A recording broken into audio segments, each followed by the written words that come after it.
សួស្តីអ្នកទាំងអស់គ្នាតាំងថ្ងៃនេះយើងមកជជែកគ្នាពីរឿងមួយដែលមនុស្សភាគច្រើនតែងតែយល់ច្រឡំ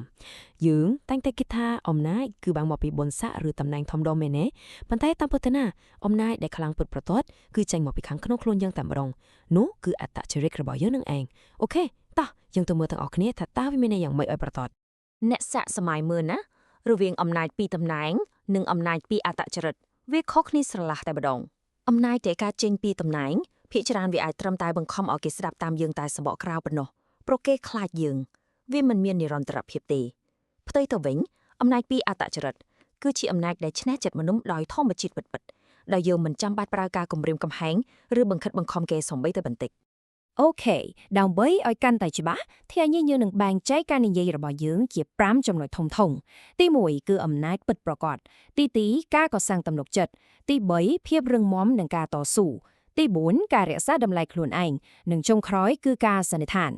យើងនឹងប្រើប្រាស់សសរសម្បត្តិធំៗចំនួន3គឺទំនុកចិត្តភាពរឹងមាំនិងតម្លៃខ្លួនឯងដើម្បីបង្ហាញពីគ្រឹះនៃអត្តចរិតដ៏រឹងមាំតោះឥឡូវយើងចូលមកដល់ចំណុចទី1គឺអំណាចពិតប្រាកដដែលជាមូលដ្ឋានគ្រឹះនៃឥទ្ធិពលរបស់យើងមានពាក្យមួយឃ្លាគេនិយាយថាអត្តចរិតល្អនឹងឈ្នះចិត្តមនុស្សដោយមិនបាក់បង្ខំឃ្លានេះពិតជាមានន័យជ្រៅណាស់មែនទេគឺវាយ៉ាងចឹងឯងកាលណាអ្នកមានចរិតល្អអ្នកមិនចាំបាច់ទៅបង្ខំអ្នកណាឲ្យស្ដាប់បង្គាប់អ្នកនោះទេគឺគេគោរពស្រឡាញ់និងស្ដាប់អ្នកចេញពីក្រអៅបេះដូងគេតែម្ដងនេះហើយជាការផ្លាស់ប្ដូរពីការប្រើអំណាចខាងក្រៅ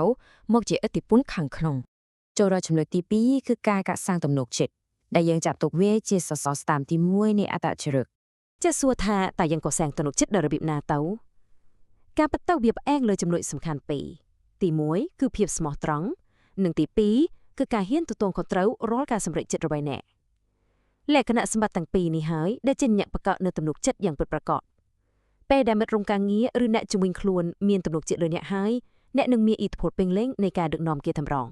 បន្តមកទៀតគឺចំណុចទី3ការនិយាយពីភាពរឹងមាំនិងការតស៊ូដែលជាសសរស្តម្ភទី2របស់យើងក្នុងជីវិតយើងជាមិនផុតតែរឿងជួបឧបសគ្គឬបរាជ័យនោះប៉ុន្តែមនុស្សដែលមានអត្តចរិតល្អគេមានផ្លូវចិត្តរឹងមាំណាស់ដែលប្រៀបបានទៅនឹងខែវដ៏រឹងមាំជួយការពារគេអញ្ចឹងគេមិនងាយបោះបង់គោលដៅគេចោលទេទោះបីជាត្រូវជួបរឿងខកចិត្តឬត្រូវដួលដល់7 ដងក៏ដោយហើយចំណុចដែលសំខាន់បំផុតនោះគឺទោះជាគេដួលស្រាប់7 ដងក៏គេនៅតែមានកម្លាំងចិត្តក្រោកឈរជាលើកទី8ជានិច្ច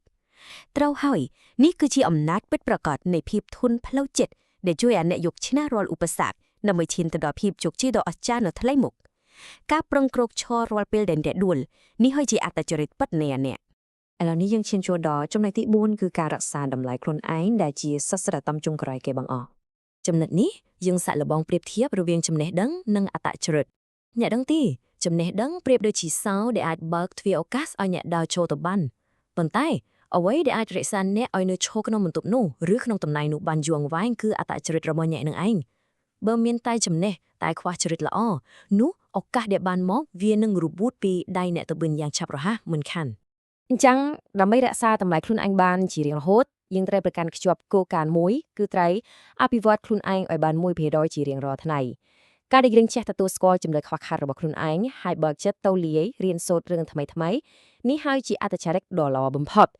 ពេលដែលអ្នកបន្តលូតលាស់បែបនេះគឺគ្មាននរណាម្នាក់អាចបង្អាប់ឬទម្លាក់តម្លៃរបស់អ្នកបានដាច់ខាតចូលដល់ចំណុចចុងក្រោយគឺសេចក្តីសន្និដ្ឋាននិងការអនុវត្តដើម្បីកសាងគ្រឹះជីវិតរបស់អ្នកទាំងអស់គ្នាអញ្ចឹងមុននឹងបញ្ចប់ខ្ញុំមានសំណួរមួយចង់សួរទៅកាន់អ្នកទាំងអស់គ្នាតើគ្រឹះជីវិតរបស់អ្នករឹងមាំហើយឬនៅសាក់លបងចំណាយពេលបន្តិចដើម្បីសួរខ្លួនឯងមើលតើឥឡូវនេះអ្នកកំពុងតែពឹងផ្អែកលើមុខតំណែងនិងអំណាចសម្បកក្រៅឬក៏អ្នកកំពុងតែសកម្មនៅក្នុងការកសាងអត្តចរិតពីខាងក្នុងពិតប្រាកដជារៀងរាល់ថ្ងៃចម្លើយគឺសិតនៅលើអ្នកហើយ Please click like, share my channel and comment for more videos. Many thanks.